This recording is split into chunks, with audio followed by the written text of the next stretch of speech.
তুমি মজলুমের দোয়া থেকে বেঁচে থাকবে। মজলুম কাকে বলে? যার উপরে জুলুম করা হচ্ছে, যার উপর জুলুম করা হচ্ছে, এই মজলুমদের দোয়া থেকে তুমি বেঁচে থেকো। কারণ লাইসা বাইনাহা ওয়া বাইনাল্লাহি হিজাব, কারণ ওই মজলুমের দোয়া আর আল্লাহ পাকের মাঝে কোনো পর্দা নাই। কথা কি বুঝতে পারছেন?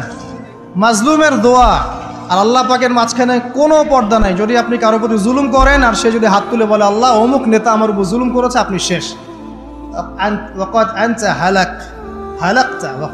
আপনি নিজে ধ্বংস হবেন, ধ্বংসিত হবেন। মানে আপনি যদি কারোর প্রতি জুলুম করে ফেলেন আপনার ক্ষমতার বলে, এবং সে যদি আল্লাহর কাছে অভিযোগ পেশ করে, আপনি শেষ, ধরা। নবী সাল্লাল্লাহু আলাইহি ওয়াসাল্লাম বলেছেন যে এই দোয়া পড়ার পরে যদি কেউ সকালে পড়ে রাত্রের আগে মারা যায়, জান্নাতে চলে যাবে। রাতে পড়ে সকালের আগে ইন্তেকাল করলে জান্নাতে চলে যাবে।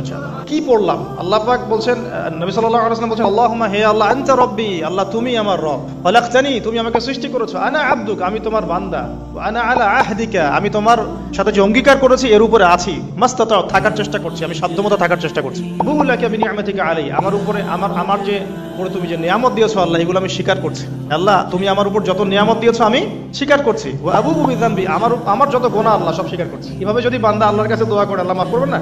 ফাগফিরলি, আল্লাহ আপনি আমাকে মাফ করুন। ফাইন্নাহু লা ইয়াগফিরু যুনুবা ইল্লা আনতা, কারণ আপনি ছাড়া যুনুব কেউ ক্ষমা করতে